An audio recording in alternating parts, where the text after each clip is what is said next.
The blade trembles in Minamoto Yorimasa's aged hands. Outside, enemy forces close in on the Byuduan temple. In his 70s, this legendary samurai faces a choice that will echo through history: death by enemy sword or death by his own hand. He chooses honor. The steel pierces his abdomen as he recites his final poem. Like a fossil tree from which we gather no flowers, sad has been my life, fated no fruit to produce. Welcome to Japan Rewind, where we uncover the hidden truths behind samurai, castles, and legends of Japan. Stay with me, because later in this video, I'll reveal the disturbing truth about what really happened in these rituals. Why the so-called honorable death wasn't always so honorable. The birth of a deadly tradition.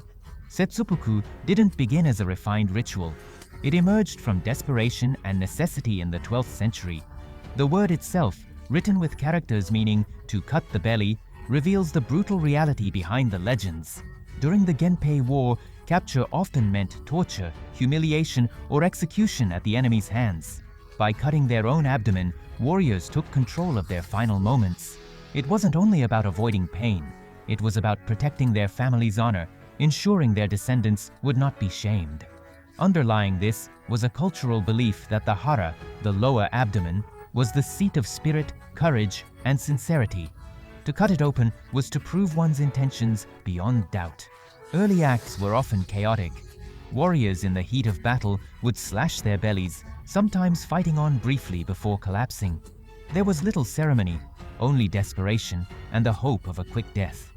Over time, as the samurai class rose to dominance, seppuku transformed. By the Kamakura period, it was no longer a spontaneous gesture, but a structured act. Lords could order retainers to die by their own hand as punishment. What began as personal choice became a tool of political control. By the medieval age, the elements were codified.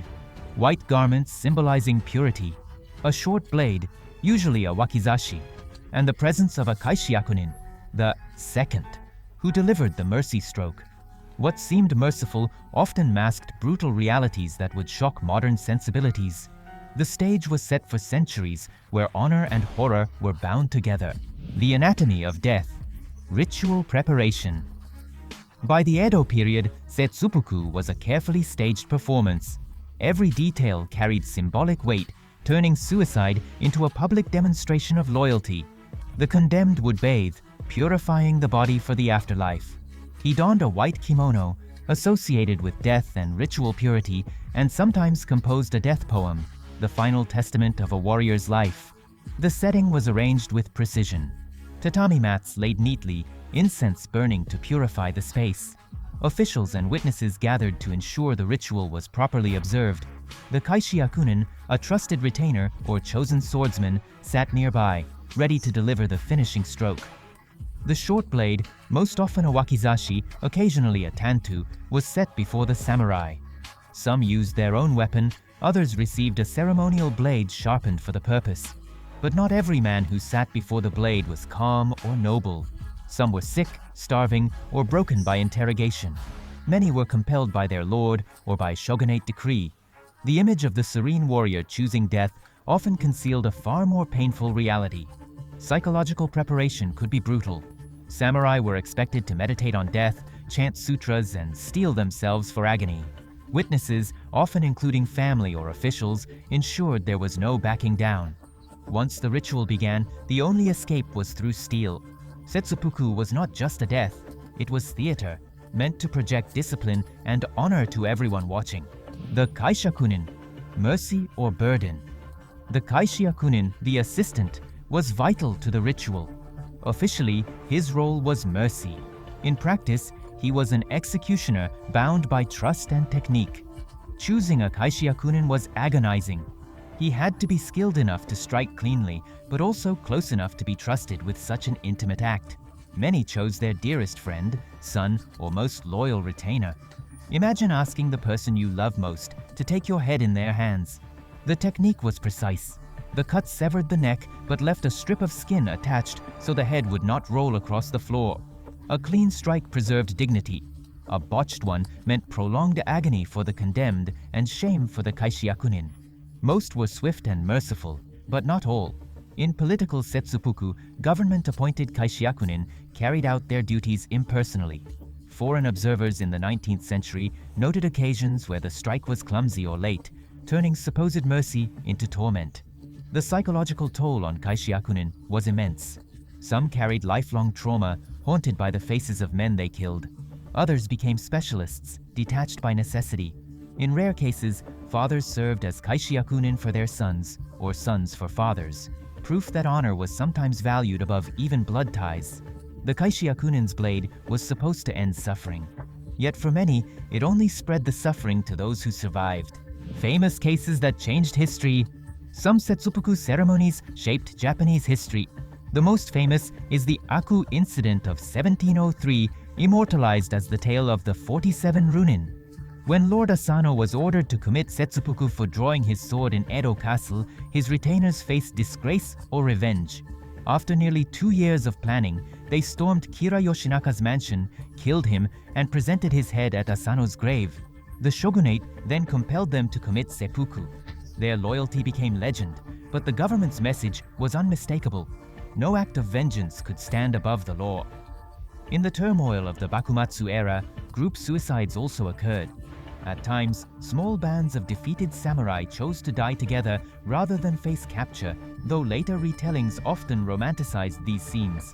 Perhaps most shocking was the death of General Nogi in 1912. On the day of Emperor Meisei's funeral, he and his wife took their lives in the old style. To a Japan rushing into modernity, the act was both awe-inspiring and deeply unsettling, sparking debates about whether such traditions belonged in the new century. Each case was more than personal. It was political theater, reinforcing or challenging the values of an entire society.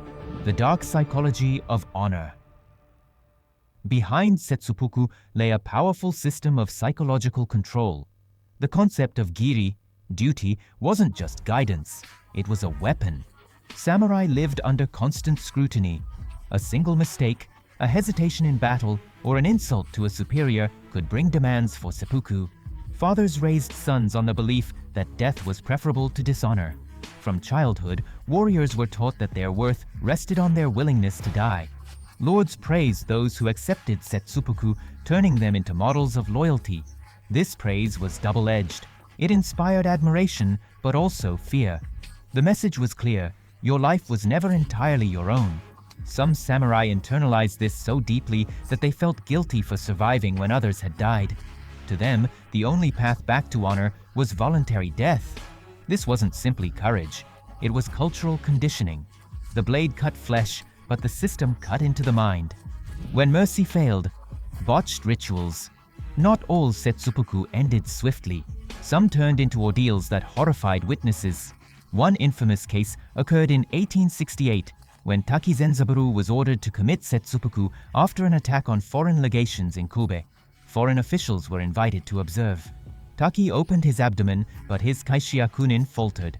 The finishing stroke was clumsy, and multiple blows were needed before Taki finally died. To the foreigners, it was a shocking spectacle. To the Japanese, a humiliation that the ritual had failed its own ideals. Other botched deaths occurred when kaishakunin were inexperienced. Young sons or poorly trained retainers pressed into service. Sometimes weather or nerves made hands slip, turning a supposed act of mercy into extended torment. Even in failure, the ritual had to be completed. The samurai could not cry out, could not break the silence expected of him. His final agony was endured in silence, as ceremony demanded, the political weapon of forced death. Over time, seppuku became less about choice and more about control. The Tokugawa shogunate in particular used it as a political tool. Rather than execute rebellious samurai publicly, which could create martyrs, they ordered them to commit seppuku. This way, the condemned died with honor. Families often retained property, and the government maintained order without spectacle. But the reality was coercion. To refuse meant disgrace, not only for the samurai, but for his entire family. Execution was seen as shameful, while seppuku, though forced, was praised as loyalty. In this way, the system convinced victims to cooperate in their own destruction. By the end of the Edo period, seppuku was as much a bureaucratic procedure as a personal act. used to eliminate threats cleanly and efficiently. The final cut, Legacy of Blood. The last high-profile Seppuku shook Japan in 1970. Author Mishima Yukio, after a failed attempt to inspire a coup, cut open his abdomen in front of shocked soldiers. His chosen second, Morita Masakatsu, failed in the kaishakunin. Another follower had to complete the stroke. What should have been dignified became a gruesome spectacle. For many, it proved that Seppuku no longer belonged in the modern world. For others, Mishima's act symbolized protest against a society that had lost its ideals. But the legacy of Seppuku extends beyond the samurai era. The idea of sacrificing life for abstract duty lived on in the kamikaze of World War II. It echoes in the modern problem of karushi, death from overwork, and in Japan's high suicide rates, where shame and obligation can still outweigh self-preservation. The horrific truth is this: Seppuku was never purely noble. It was a system that bound people to death in the name of honor, and its shadow lingers even now. The blade falls silent, but its echoes remain. Seppuku was never only about courage, it was about control. A ritual that dressed brutality in the language of honor, making victims complicit in their own deaths.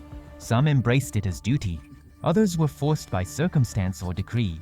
Either way, the result was the same: a life cut short for ideals placed above human dignity. If this dive into Japan's hidden history gripped you, subscribe to Japan Rewind for more untold stories from the land of the rising sun. Explore our samurai playlist for deeper truths behind the myths. And remember, history's darkest chapters often hide its sharpest lessons.